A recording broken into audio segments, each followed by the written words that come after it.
Hello, everybody. Welcome to Cartoon Boom! This is a show where we wake with a Saturday morning sun popped onto the floor with a big bowl of sugar cereal and watch all your favorite cartoons, both old and new. I'm Joseph. And I'm a yearbook photo come to life to haunt your dreams. My name's Chris. And this morning, we watched Anaconda. Man, this theme song is nails on a chalkboard for me, sir. Oh my goodness. I don't want to I don't want to really get into I don't want to harp on the voice actors here too hard. But the voice that they chose, the voice she decided on for Angela, woof, that goes a long way in a real short span of time. Yeah, there are a lot of things, and we'll get into it, that I liked about the show, but the theme song was not one of them, because it really opens up like with a screech where you're just like, oh, like the first episode that I jumped into, I had the volume up too loud, and man, that was hard on my ears. Yes, it's one of those things where, like, if you were susceptible to high-pitched noises, the nails on chalkboard, the styrofoam being, like, squished, things like that, her voice is gonna bug you. It's gonna get you. And fast. Like, you'll know right away since it opens with that. Yeah, real quick. Ooh. So, who suggested this to us? This was suggested to us by Marvelous Mongoose via Discord. So thank you, you little mongoose, you. Thanks. Thanks, you marvelous mongoose. Yes. So the show Anaconda aired from 1999 to 2001, created by Joanne Ferrone and Sue Rose, produced by Core Digital Pictures and Decode Entertainment. This ran for 3 seasons, 65 episodes, originally on the Fox Family Channel in the US and Teletoon in Canada. For a short synopsis, a rambunctious girl and her friends' adventures in school and their community. Yeah, I mean, honestly, that's pretty much what it is. It's very mundane as far as it's a day in the life show, but yeah, there's a lot more to it because of really the stylization of it. Well, and I would also throw in there too that it's very centered around her imagination also, because every episode dives into Angela's her aptitude for vivid daydreams and where her imagination takes her. And that's a lot of the fun of the episode, is those little trips inside her mind and what's happening. Those vivid revenge fantasies. Yes. Exactly.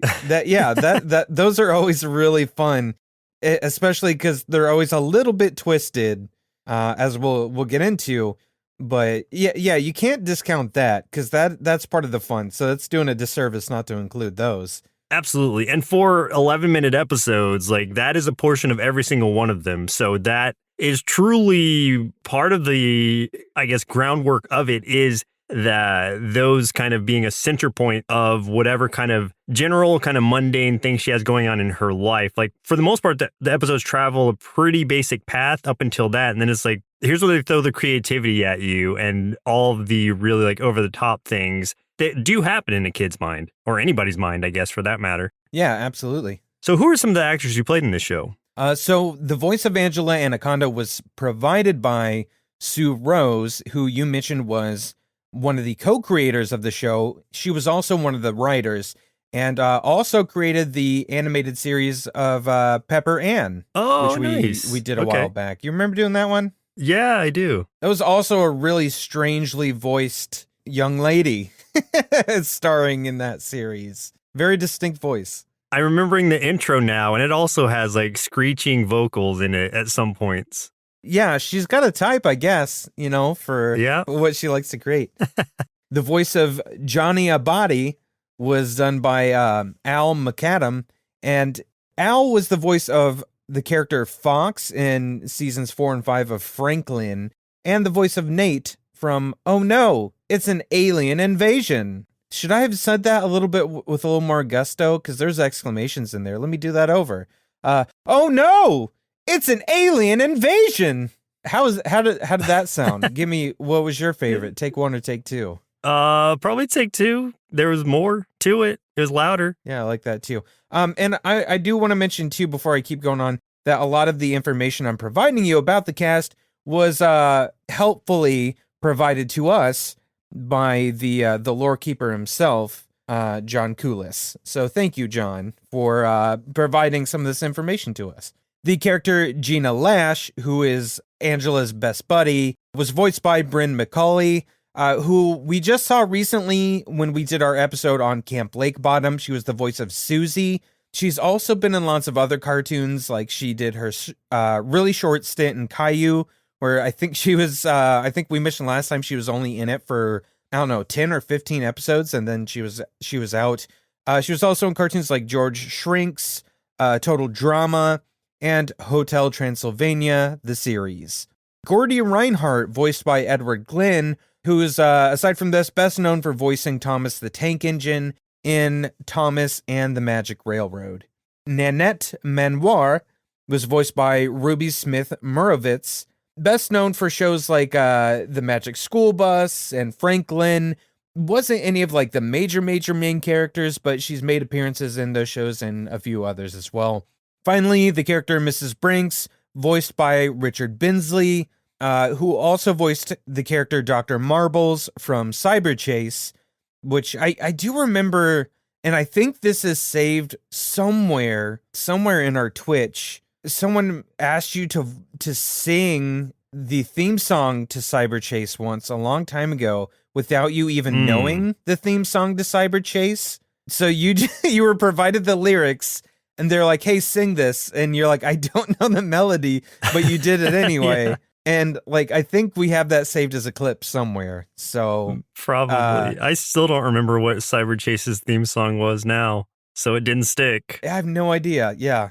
Also, voice character of Mr. Nilsson from Pippi Longstocking, that animated series. So that's the main cast. Right on. Here's a few tasty marshmallows out of our big bowl of Angela Anaconda cereal. This began as a series of shorts on the Nickelodeon sketch comedy show Kablam! You remember that show? I do. Dude, I loved Kablam back in the day. Kablam was great. I was trying to remember my favorite segment from them, and I remember it, but I don't remember what it was called, but it was like a mix of different action figures. Yeah, I remember the one was like the big naked dude and and the diver guy Stinky and the Diver. Girl Stinky Diver, yeah. Yes. And then the girl with the big hair. Yeah. I think it was called Action League Now. Does that sound familiar? I think, yeah, that sounds real familiar. I was a huge fan of that show. I loved that. I made so many little movies with this little camcorder as a kid with all of my toys and stuff based on Kablam because I was just in love with the idea of that, and I got really into doing stop motion stuff as a kid because of that show. Yeah. If I remember right, like it was a mix of stop motion and sometimes them just like throwing the things on camera or something. Yes, and just having them like fly across the screen. I loved that. They would just eventually just toss something. Or like Stinky Diver, they throw them in the toilet and just flush it. So right. Oh, yeah. Oh, that was great. Yeah. So yeah, this was, there were I believe only two Angela Anaconda shorts that were in Kablam, but this is what inspired the series as a whole. And they look way different because I did look those up and they're definitely less cleaned up, if you want to even call this style cleaned up as this one is. Yeah. But the art style is known as clip art animation. The characters are made out of cutouts of black and white photographs, and elastic reality software was used to animate it. So, it's basically what you said. It's like yearbook pictures cut up, and the faces, it's just like slightly different angles on the faces, and then I guess like mouth and eye movements programmed in there. That's really weird. But I gotta tell you, like, I don't think I've hardly ever seen another show do much like this. I know that they exist, but off the top of my head, I can barely think of any other shows that have done anything similar. There is a show that uses like this style in its intro, and I can't remember the name of it. I think it's like a Nick show or a Disney show or something, but that's just for the intro. It might actually have something to do with Sue Rose or Joanna Ferrone also, but I can't remember what the show's called. And then otherwise, like the closest comparison would be like Gumball? South Park. Oh yeah, South Park. Well, Gumball also, but South Park in the clip art style, but without like realistic faces. Yes, exactly. Yeah. Possibly to save on animation costs, both Carlene and January, who is Nanette's friends, their heads were always facing towards the audience, so there is never a side profile like the other characters have. In addition, they follow all the action with their eyes instead of moving their heads. So for the most part, they keep the same facial expressions, particularly Carlene. And I guess we see them throughout these episodes, but they're such like side characters. I wasn't really paying attention to that, but I guess their heads can't turn. It's just their faces straight on and their eyes moving around. Nice. So like, yeah, total manatee is what I want to say, because I want to say that because I just got back from vacation in Florida and I saw some manatees. And they can't turn their heads. So yeah, I'm thinking about manatees. Okay, a so lot. Yeah. They're then they're very manatee in They're that manatees. sense. Yeah. Well, if watching Angela Anaconda has bummed you out a little bit because the animation style is kind of freaked you out as a kid, maybe you should try video games. And you can watch both Joseph and I play video games of all kinds, both on Twitch and YouTube. Over at twitch.tv/nerdsloth, you can usually catch us twice a week doing a variety of games and events with our little community there. Last month was lots of Tunic and the LEGO Star Wars Skywalker Saga. You can also find a variety of Let's Play shows over on YouTube, like Hard Mode with Joe, where Joseph finds and plays some of the more challenging games of the past and present, like the original Ninja Turtles for Nintendo. There's also Casual Gaming with Chris, where I'm currently playing through my favorite game of the last year, which is Inscription, and looking for all the hidden secrets and puzzles within it. And there's also Free to Play Friday, where every Friday I find a free game I know nothing about and give it a try, which typically ends in my hilarious frustration or surprising accolades for the indie developer. All of those shows can be found at youtube.com/nerdsloth, or you can head to nerdsloth.com to find info on all of our shows. So let's go ahead and jump into the episodes to watch for today's show, starting with the very first episode, Pet Peeves, Season 1, Episode 1A. When the school trip vote between Nanette's suggestion of ballet russe, I don't remember how they said it, or Angela's suggestion of monster truck rally becomes a tie, Nanette proposes that they set up a fundraiser so whoever raises the most money gets to go to their suggestion. Hey, can I tell you that it took me this long to figure out why the episode was called Pet Peeves? Is really? Because they did the pet wash. Yeah. That took me a bit. I was coming into this thinking like, yeah, it was all about them trying to raise money for a field trip. What does it have to do with pets? Like pet peeves? I don't get it. And now I'm realizing once again just how stupid I am as a person. That's good. Man. No, it's bad. It's real bad. Maybe you just got distracted by the intro being that harsh. Yeah. I mean, that could be. It throws me off a lot. It did give us an introduction to all of the characters. So this was definitely like one of those episode ones where they got it right. It aired in the correct order. Because sometimes we get those episodes where it's like, the first episode is listed, but it's not the first episode that the production studio created. So sometimes we're just kind of thrown into the mix and we're not really introduced to anybody. And we're just kind of like, okay, I guess we're supposed to know who some of these people are.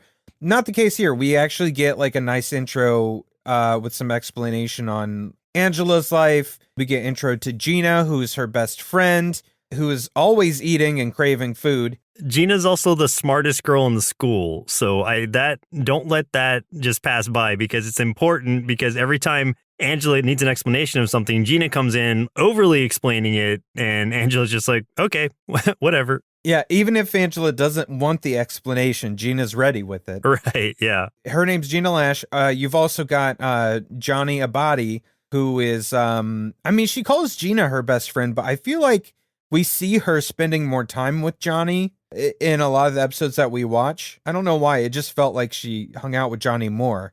And it also seems like she was really close to Gordy Reinhardt, too. So yeah. It was almost like one of those people who just calls everybody their best friend who they're close to. Could be. Yeah, Gordy's... because we did describe Gina a little bit. Gordy is sort of the nerd. He's the scrawny, nervous asthma kid. So he was us. Right. Not necessarily the smartest kid, but the nerdiest looking kid with the glasses, the inhaler and everything. So yeah, he was definitely us. He was us. Johnny is sort of the Johnny's the dimwit, but with a heart of gold, and he's a little he's a little rough around the edges, but he's really protective of Angela, which is cute. Yeah, Johnny's a good guy.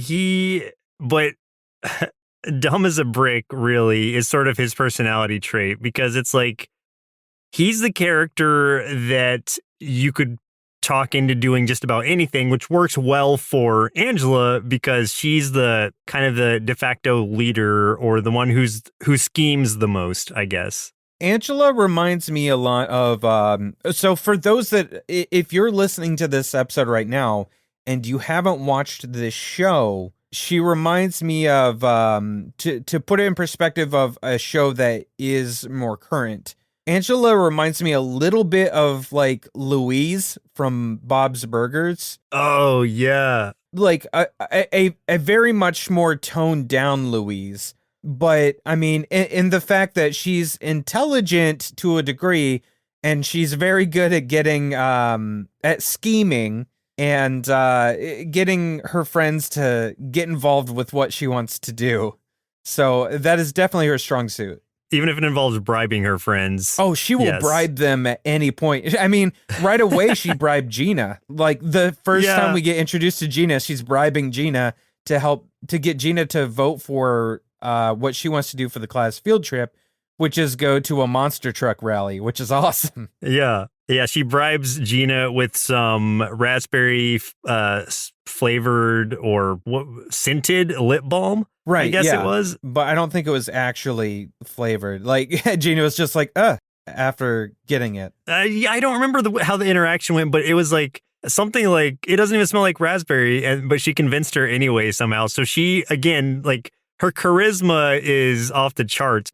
You know, I'm just thinking, too, is that not only does Angela get her friends to do stuff, like, she's able to bribe them, she's usually lying about it, because, like, she does the same thing to Johnny in the next episode that we're going to talk about with that sandwich. She totally lies about what kind of sandwich it is and gets him to do something, and then he's mad about it the entire episode.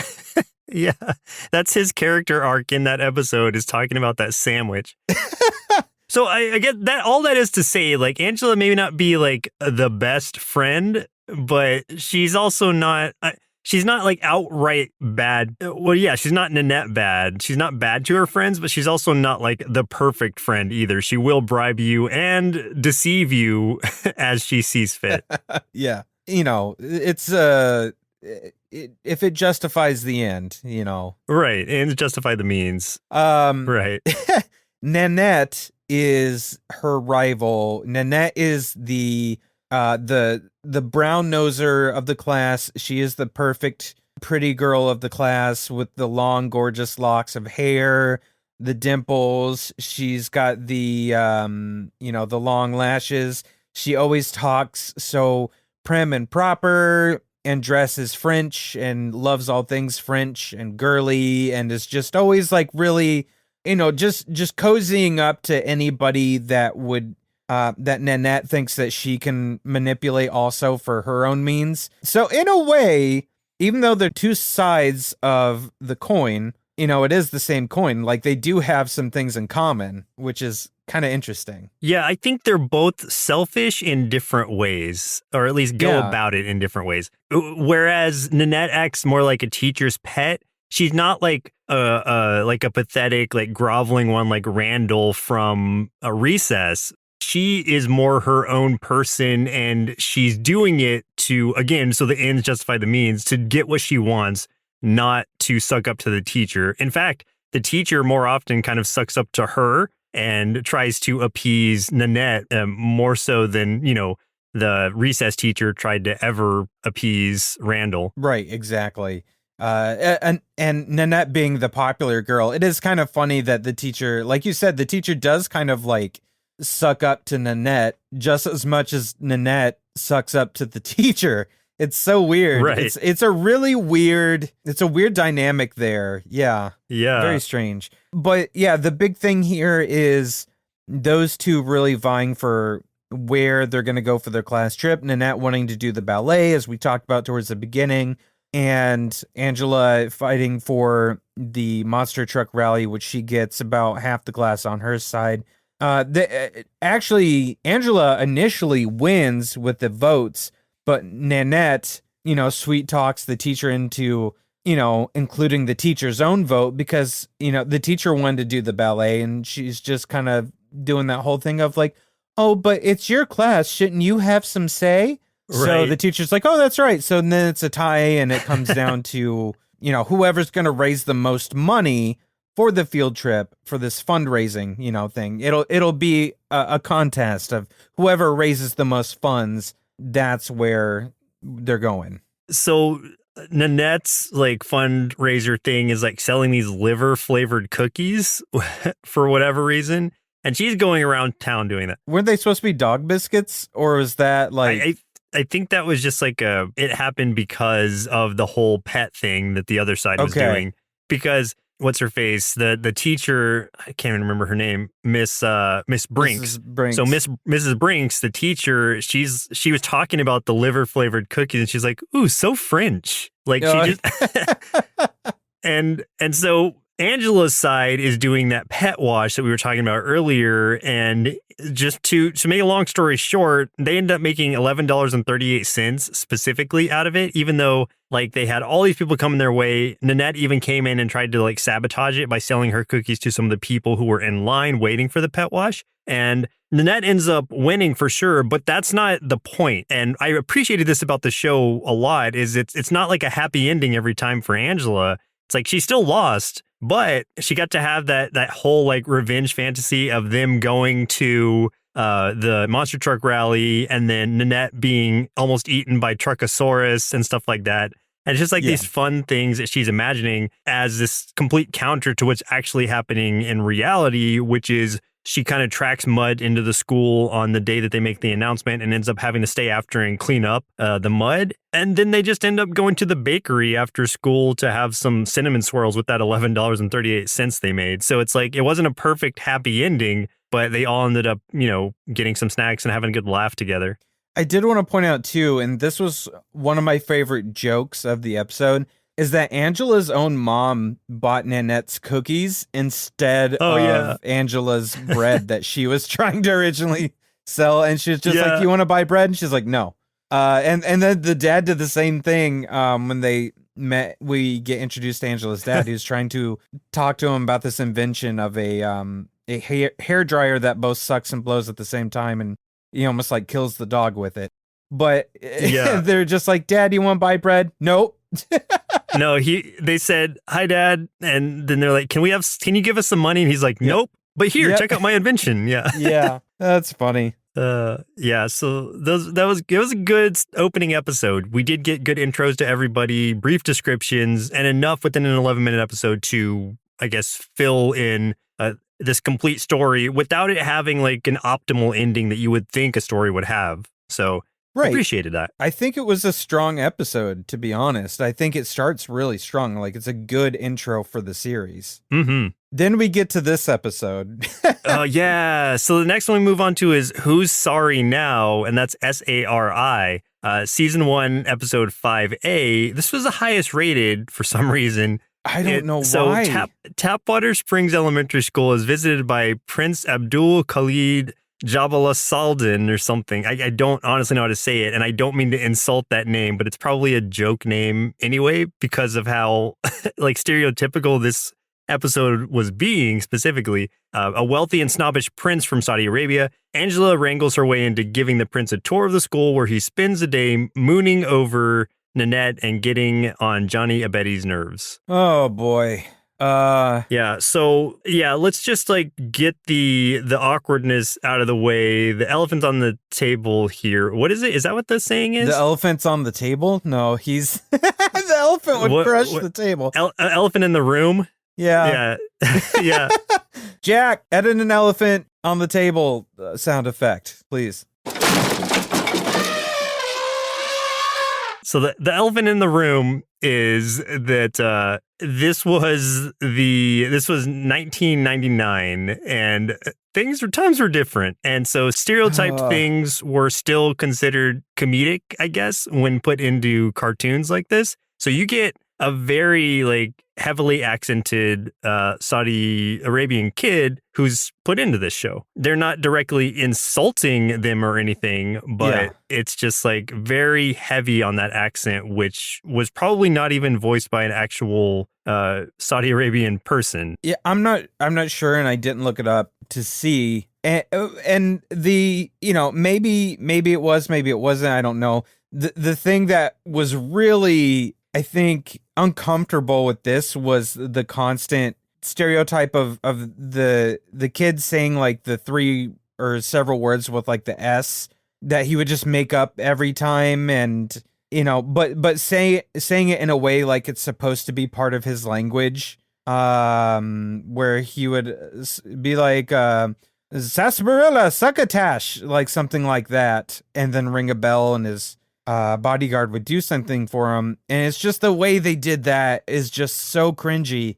It's just like, oh man, it's just without like, I think wanting to have bad intentions, really feels like making fun of like this whole culture and the way they speak. And I'm just like, oh God. And it's through this entire episode. It just keeps happening over and over and over. Like the running joke is, aside from Johnny and his sandwich, which we'll talk about, that's one of the long running jokes, is this kid just making up nonsense words. And it's supposed to be part of his language. And it's like, oh man, that's a bummer. Yeah. That's a real bummer. It is, and I'm trying to look at it from a different perspective, to where I'm not going to treat it like, oh, this was intentionally done with malicious intent. Yeah, I don't think it was. I don't think it was at all. It wasn't.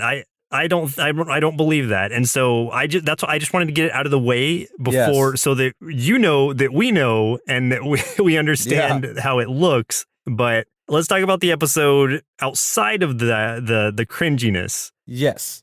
So he shows up, he's very stuck up and rude. He's like one of those spoiled rich kids. I mean, because he's supposed to be the richest boy in the world. Why he's visiting their classroom, I have no idea, but he's immediately rude to the teacher, and just has an overall bad disposition, which I think is funny. Now, at first, I was kind of like, I don't really understand why Nanette and Angela have instant crushes, but then I'm like, but to be honest, they both have some somewhat dour dispositions as well in their own lives and personality, so I'm like, okay, I can kind of see it.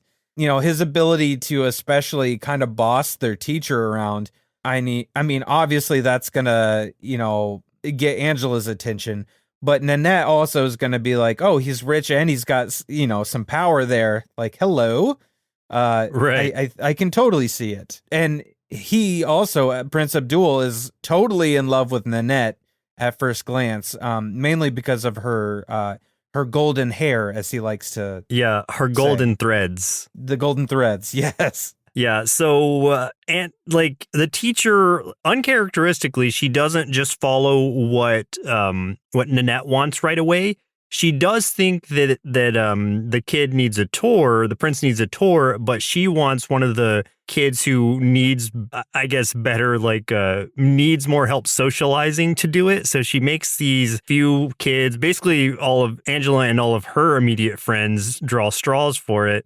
And whoever gets the long straw is the one who has to do it. So Johnny is the one who ends up getting the long straw, but Angela wants to do it instead. So she tricks Johnny. This is where this comes in. She lies to Johnny and tells him he's getting a salami and pickles sandwich. And then it ends up being just a bologna sandwich, but not even with pickles. So she completely tricks him out of the straw for that. And he complains about it the whole episode, that it's a bologna sandwich and he wants his salami. And she gets the long straw. She ends up giving the prince a tour, but most of the time, he's just talking about Nanette and her golden threads of hair and whatever. He's not really paying attention to what Angela is even saying. Yeah. He's like going through this tour, but like not paying any attention whatsoever. And Angela's getting a little angry about it, because Angela's really, really doing everything she can to get this kid's attention and everything. And it's just not working. it sort of starts coming to a head where things start to flip the script a little bit once they get out on the playground. And basically, Johnny, again, he's still mad about the sandwich. It just keeps coming back. And I don't remember if Prince Abdul called Johnny rubbish or something about Johnny rubbish. That got Angela angry, and she tried to fight him.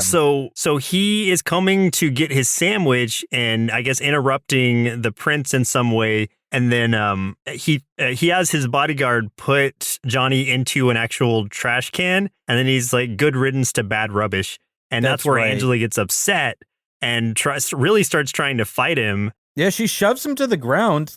Like it actually starts. Right, crawls on top of him and starts to like about to throw a punch, and then the bodyguard takes her off. But that's when instead of that being a deterrent, the prince is then attracted to Angela because of her strength and her anger, seeing her as the superior one over Nanette. So that's when he's like offering his hand in marriage and saying she'll be the richest girl in the world. That's when her fantasy, a revenge fantasy comes in, because it starts with her getting like everything she wants and like having Gina come with her and everything. But then it's talking about like getting revenge on her brothers, who are these like two jock kids who pick on her. And eventually ends up with her being like, well, even with all this money, I'm losing some freedom that I currently have. So I don't want that.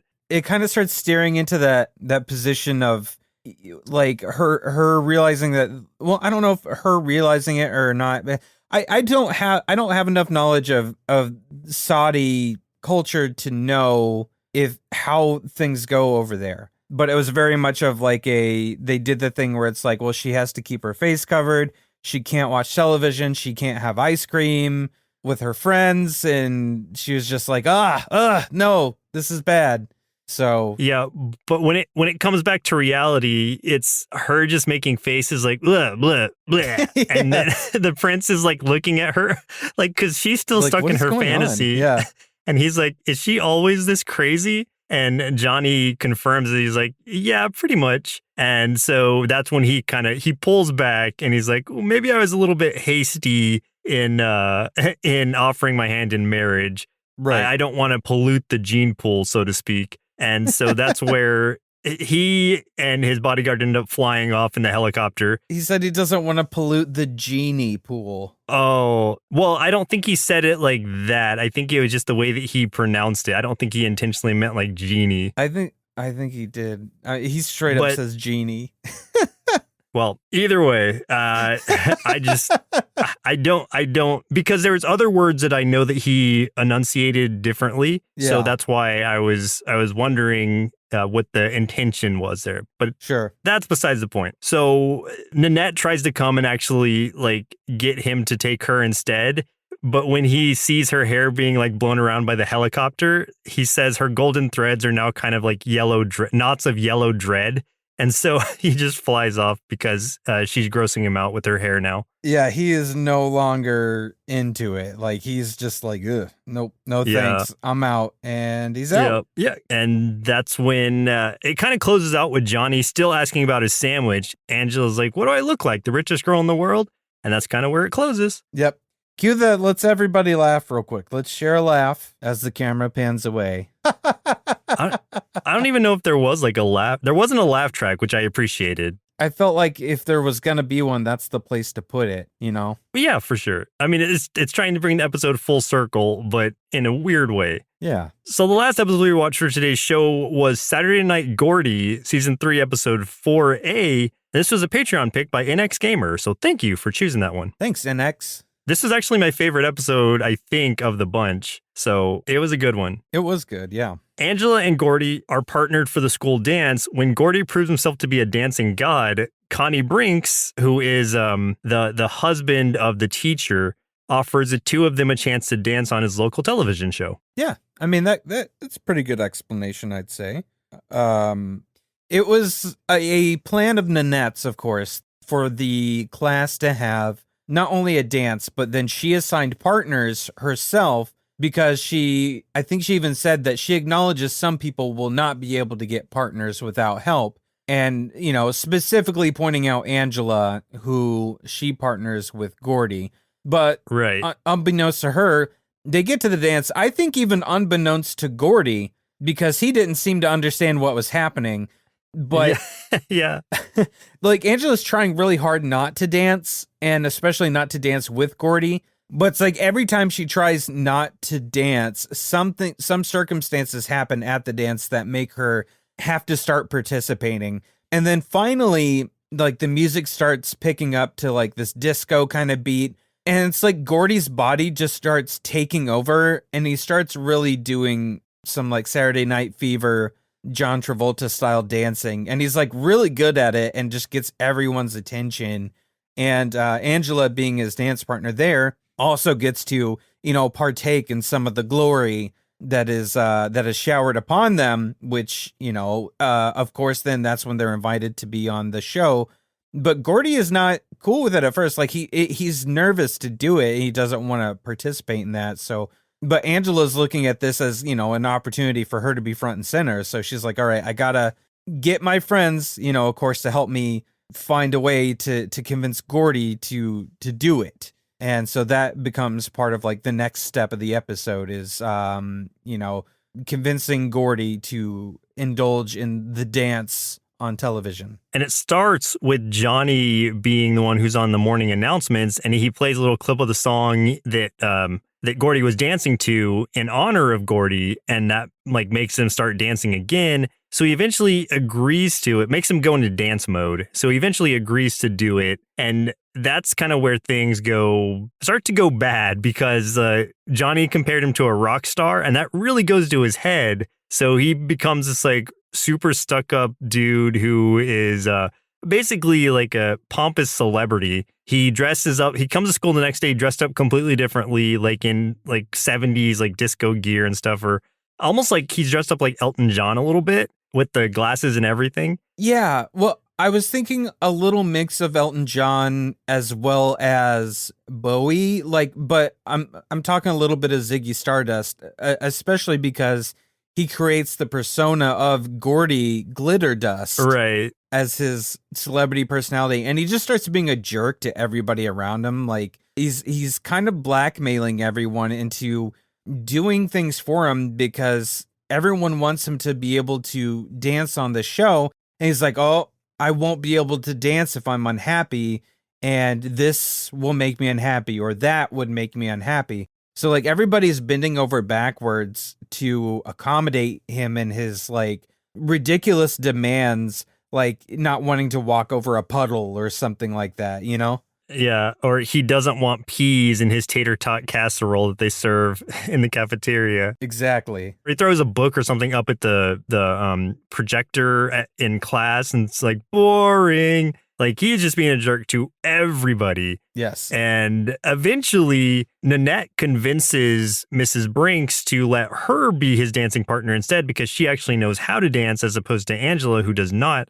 And of course, Mrs. Brinks being, sucking up to Nanette, lets her do so. So they get to the actual TV show portion of it, and Nanette goes up instead of Angela with Gordy, but then he kind of gets stage fright or camera fright, I guess, and just isn't able to do anything at all. So Johnny, who had shown us earlier this I'm a Little Teapot dance that he had learned off TV, but he's not even doing it right because Johnny doesn't know anything, goes up there as a fill-in, and it really embarrasses Nanette instead of like helping her because she's on TV. And that's where Angela feels good about it, because she's like, watching Nanette look bad on TV is almost as good as seeing me look good on TV.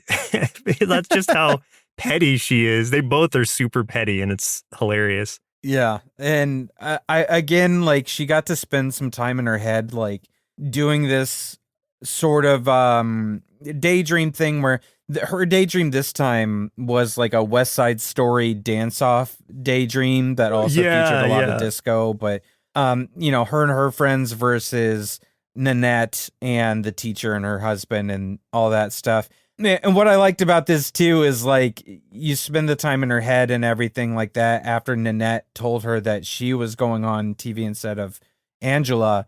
And then like the daydream ends and Nanette's still standing there and is just like, you're weird, like kind of thing. And just because Angela's just laughing by the end of it. So, I mean, to any outsider looking in, like Nanette just spoke to this girl and told her this news. Angela gets mad, does nothing for probably 3 minutes, and then just starts laughing out of nowhere. Yeah. And then like it just moves on. It's like, oh, this kid's strange. Yeah. But that's the best part. Well, I mean, aside from the fantasies themselves, like seeing the aftermath of it where it comes back to reality is pretty good. Absolutely. Yeah. So that is what ends up happening at the end of that. We see that Nanette gets embarrassed because of it, because Johnny has no idea how to dance or do I'm a Little Teapot. And so she runs off screaming and it kind of closes out with them all laughing. And Gordy apologizes. Oh, for being a jerk. Yeah. Basically just kind of talking about, acknowledging it all went to his head and all is forgiven. Yes. Well, Chris, looks like it's about time we send our kids to Tapwater Springs Elementary to hang out with Angela, Johnny, Gina, and Gordy, or just help Angela plot out her violent revenge fantasies, then see what they thought of the show, Angela Anaconda. This cartoon had some really funny bits, and I have revenge fantasies all the time. But the animation makes me think future me may end up bringing this up in therapy one day. At first I thought this show was pretty annoying, but then I realized that it's kind of more about the challenges that Angela faces at school, which is a pretty annoying place, so that makes sense. Plus, I think we all have certain people in our lives that we'd like to get eaten by a Truckosaurus, so, girl, same.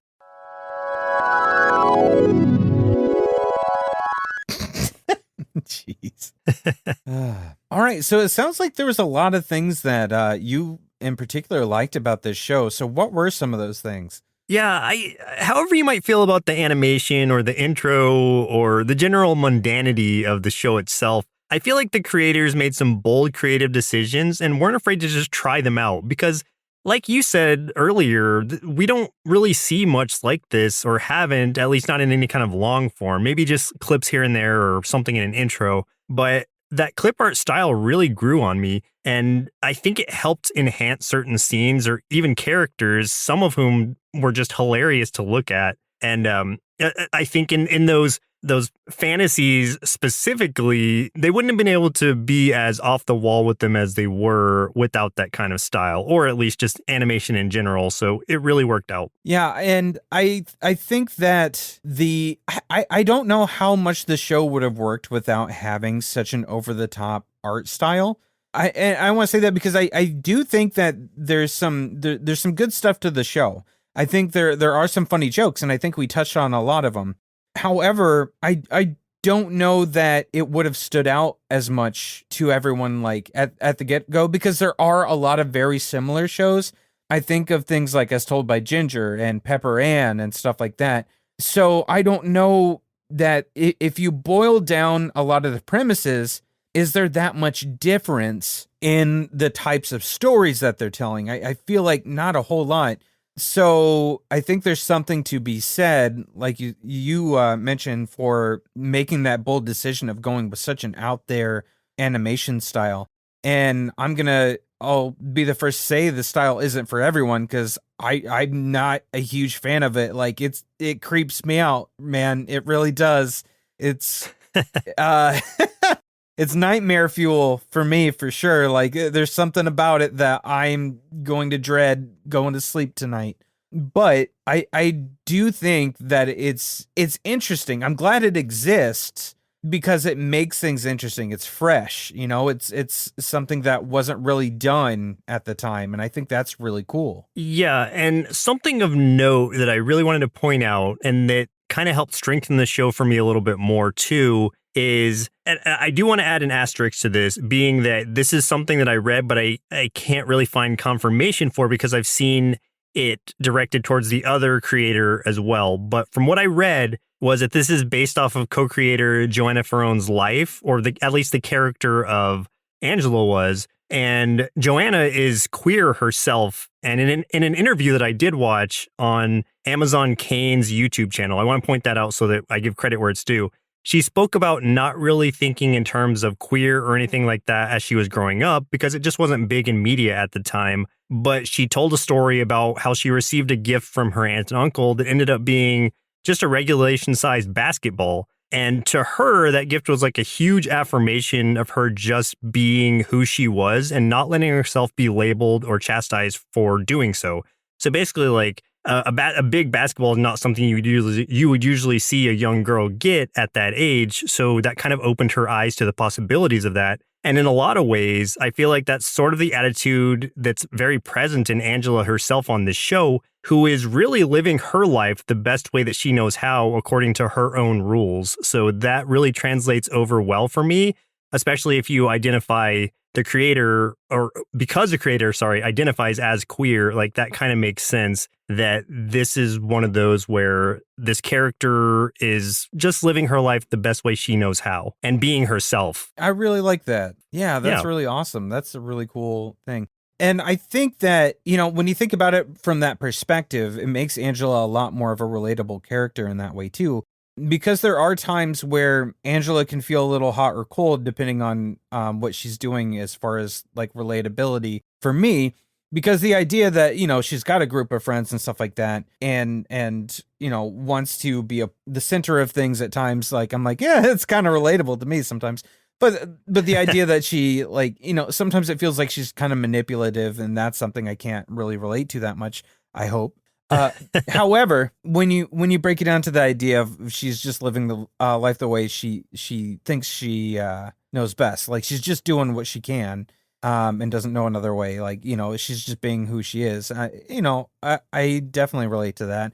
I also very much relate to her just, you know, spending a lot of time in her head with these daydreams and stuff like that. I mean, that was something I was always doing as a kid, which is why I ended up getting medicated for ADD and spending a lot of time in therapy and all kinds of stuff, because I was just never paying attention to stuff, because I was always just, you know, in my head wondering about other things and always playing out scenarios about like how I'm going to speak to someone or how I'm going to react to something that I'm anticipating is going to happen. And like I play through the whole conversation in my head. And, you know, then various ways I'll react to how that situation might go. And I go through the whole shebang just like she does. And, you know, sometimes it is a revenge fantasy, and sometimes it's more of a just trying to be prepared for, you know, what might happen and not get caught off guard and embarrass myself, which was, I think, was that more often than not. But in this show, it was so fun to watch those. And especially because I love the idea that in a lot of shows, those take place instantaneously. Like when a character goes into their head, more often than not in a cartoon or whatever, it's like we spend that time in their head, it cuts back to real time, and no time has actually passed. That's not the case in this show. It's like when it cuts back to us seeing real time and not seeing her imagination, like real time has passed for however long her daydream took. And I think that's hilarious, because sometimes the characters are often like, look like they've been waiting for her, or they're reacting to her odd behavior as she daydreams, because like she'll make faces or make noises that are also in her dream, but she's doing it out loud too. And we've seen characters react to that. And that's one of the best parts of the show for me. I think that's great. Yeah. It's almost like a meta type thing where characters are reacting to her being not there at that time. Yes. Because sometimes her eyes will be closed or something, and she's just completely in her head, but everything's still happening around her. Time is still passing, and that's not something you usually see presented well or at all in a show. Yeah, exactly. As far as things that you didn't like about the show, what have you got? Yeah, so for me, and maybe this was just I needed to warm up to the characters and I had to learn everything about them in that first episode. But I feel like the show just went at a really fast pace sometimes, to where there was so much being thrown at me in each scene, especially in the first episode, because they were trying to teach you about the characters and present the situation to you, that I had to rewind it a couple times just to make sure I caught everything. It was just being like bulleted at me, and I was trying to remember names and personalities and what was actually happening. And so I feel like it was just thrown at me at a very quick pace, and I wasn't really able to keep up at first. As I became familiar with the characters. Like the episodes after that, I was able to keep up with because I already knew what their personality types were. But I feel like the first one maybe should have been a 2-parter so that I could have gotten that more drawn out and probably a better description at a more normal pace than I got it. So that's not a complaint necessarily about the show itself as it is that first episode that just got like thrown at me so quickly that I had trouble keeping up. Yeah. I can see that. I didn't really have that much trouble with that one, but it didn't leave me caring as much about some of the characters. Like, I think Johnny's kind of funny, mainly because he's such a doofus. But like, I out of all the episodes we watched, I still don't really feel like I have much of an appreciation for Gina yet. And I think that's a shame too, because I know a lot of people really like her because I've done some reading and stuff on the background of this. And I don't know. I just, with what we saw, I haven't seen it yet. So I just didn't really jive with that character yet. And she was definitely one that didn't grab me in that first episode either. I think surprisingly, I like Nanette a lot more than most of the characters, to be honest. Like, I like her more than most of the characters you're supposed to like, but that might just be a case of really good character development with that character more than, supposed to be liking her. Because it's like, obviously she's supposed to be the antagonist. I think they just did such a good job making Nanette an antagonist that I really liked her. Let me throw in there that I think I feel like I had the same kind of feelings you did, and I was trying hard not to like Annette, and which I think is great for any kind of villain or antagonist you throw in, because a lot of what she was saying wasn't outright bad stuff. She wasn't trying to hurt anybody she was just had more of a, I guess, a worldly view or wanted to bring more culture to the classroom. And that just wasn't how Angela and her friends wanted to, or at least Angela specifically wanted to go about things. So it wasn't necessarily that one had a bad view. They just had conflicting views. And that's why they were kind of always at odds. So it's almost like neither of them was really the villain or the antagonist. It was just the fact that they didn't agree on how they wanted to do things. And it was Angela's show. So that's why she is the automatic antagonist in that sense. Yeah, it's more so that she's a little stuck up and she's got an air of haughtiness about her and, an air of importance about herself. And Angela, obviously, just knowing her personality, is going to call that out and not like it.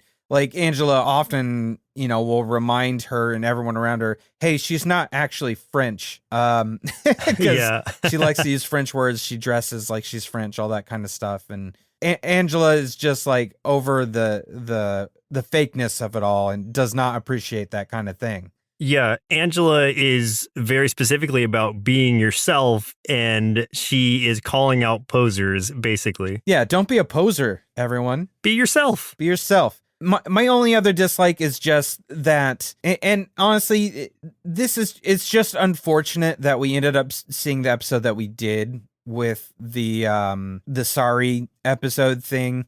And like we said before, I don't think that, like, I'm going in with good intentions, like you mentioned. It was just so cringy to watch. I don't think they went in with the aim of being disrespectful at all. And I don't think almost any cartoon or anything like that, especially one aimed at kids, ever goes in with an intention of doing a joke that's disrespectful. Aside from maybe a few select niche shows out there. Those are usually aimed more towards adults or, maybe teens or something like that. Like you said, that episode was a product of a time where there was a lot less thought put towards how we perceive and treat other cultures and stuff.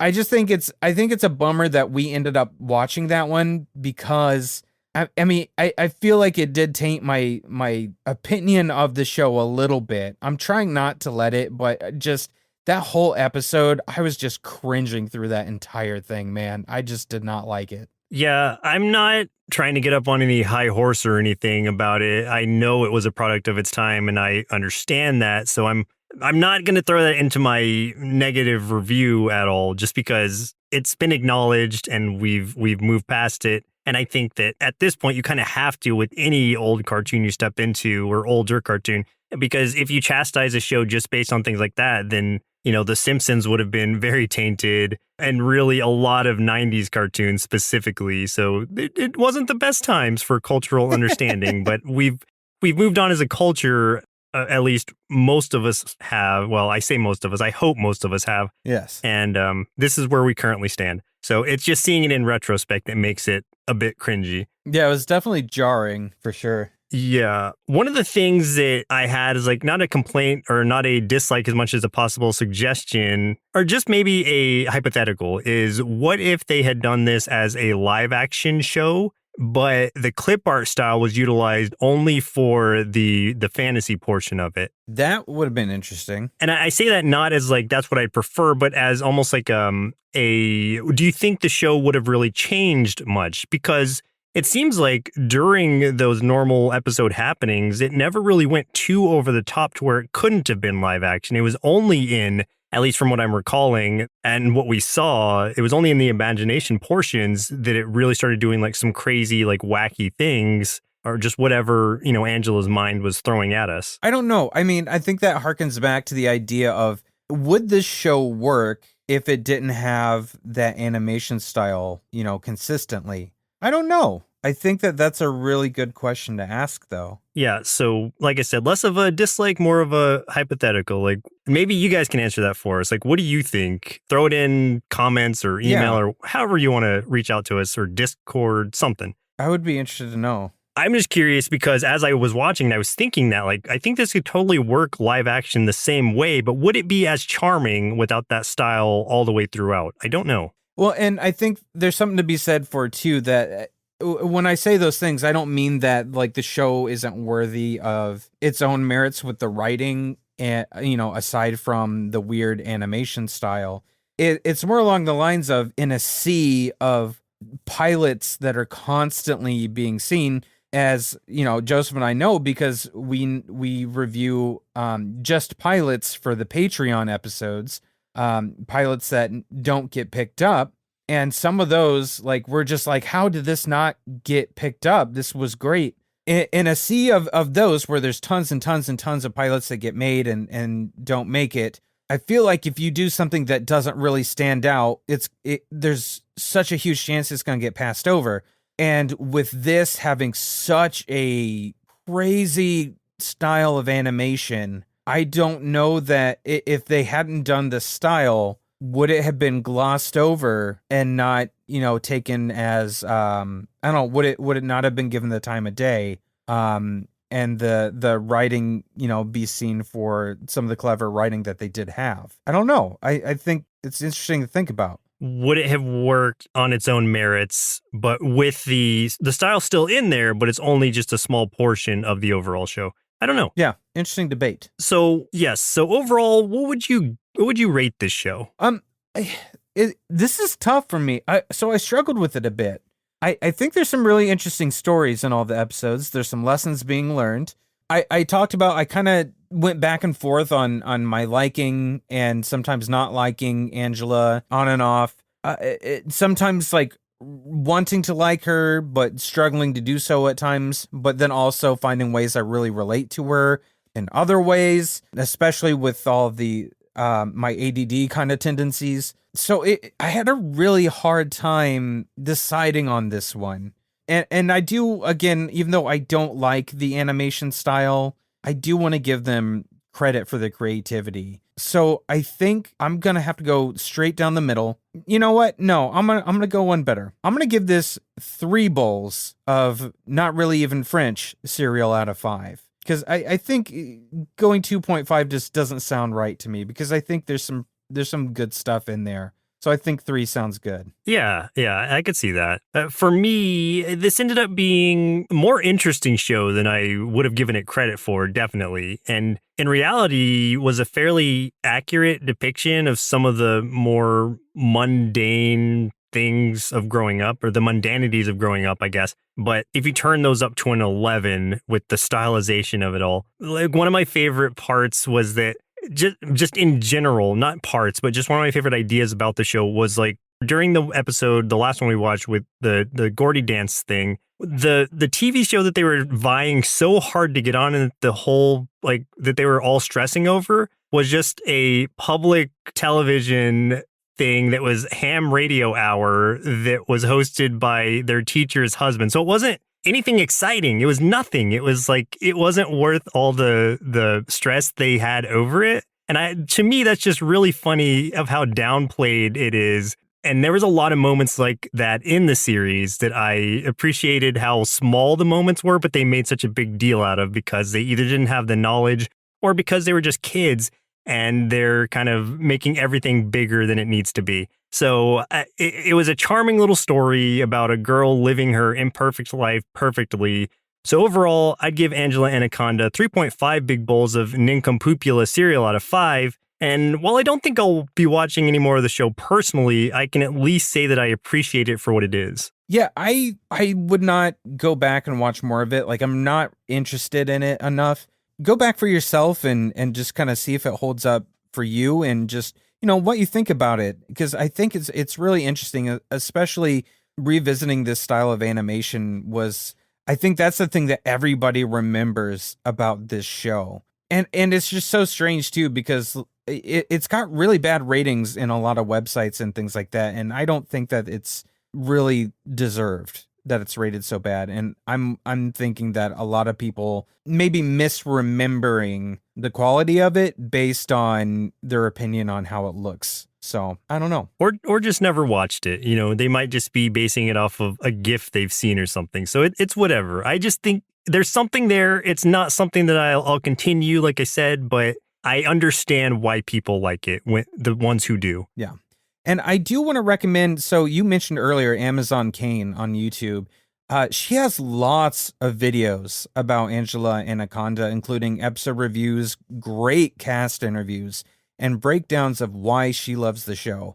And she is also an animator, which gives some really cool insight. And she's also super wholesome and has been trying to spearhead an official reboot. So if you have any further interest in Angela Anaconda or any nostalgia for the show, go check her out on YouTube. I think that she's really cool. I think she's really fun to watch, and she's got some really, really great insight on this show.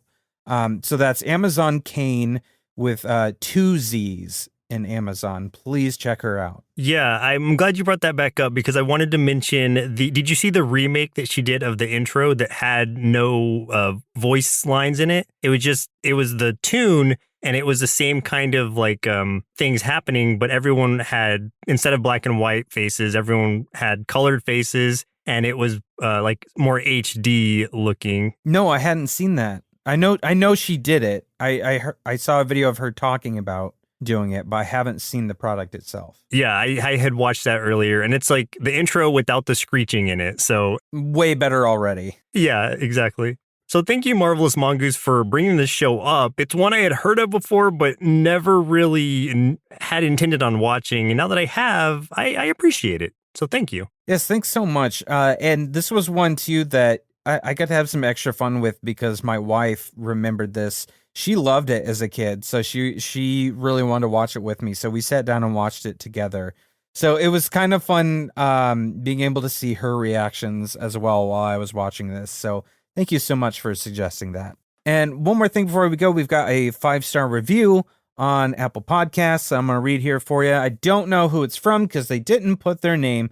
And they say, great show, but a suggestion. When I first started watching the episodes, I was like, okay, this is going to be a good podcast. And started watching these Hanna-Barbera and Nickelodeon and Cartoon Network shows. And 2 shows I did not see was Danny Phantom, and another shocking one is Dexter's Laboratory. I think you should watch these 2 shows. Well, hey, buddy, let me tell you something. We've done them both. We've already done them both. Go look again. Yes. Go look again. First of all, thank you so much for listening and giving us a 5-star review. We really appreciate that. The Danny Phantom episode is episode 114, and the Dexter's Laboratory episode is episode 144. But yes, thank you so much for that. And I hope that you go back and listen to those 2 episodes and that you're satisfied with them and don't come back being like, hey, redo those because they were bad. Yeah, and since I think you can edit your reviews, please don't deduct a star from us. Yeah. Yes, please don't edit your review. We are not reading edited reviews, guys. No more of that, please. Well, listeners, it looks like our milk supply is now run dry, so it's time for us to say goodbye. And next week, we'll be watching Stretch Armstrong and the Flex Fighters, suggested via YouTube by Gamersly Ratchet and by Hidgeger via Apple Podcasts. Wow, I forgot Stretch Armstrong had a cartoon. Yeah, this was like I think it's not a very old one, I believe. This wasn't our Stretch Armstrong. This is like a newer generation's Stretch Armstrong. So it's not my Stretch Armstrong. This wasn't your older brother's Stretch Armstrong. It's not your father's Stretch Armstrong. Yeah. So I think it'll be interesting, and I already know it's got a great cast. So I think it'll be pretty cool to see. I had some Stretch Armstrong figures, so I'm looking forward to it. We'll see how it holds up. I did too. I loved them. I loved my Stretch Armstrong. I had a few of those too. We'll talk about Stretch Armstrong figures next week, I'm sure. Yeah. So once again, I'm Joseph. And I'm Chris. And we'll see you next Saturday.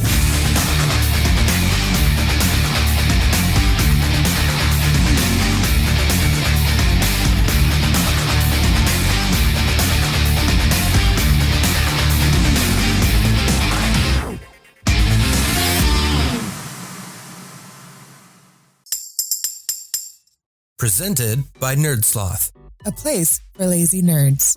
If you like what you heard, consider donating at patreon.com/nerdsloth so we can continue bringing you quality shows. Be sure to also leave us a review and share your favorite episodes and clips on social media. If you're looking for more content, visit us at nerdsloth.com.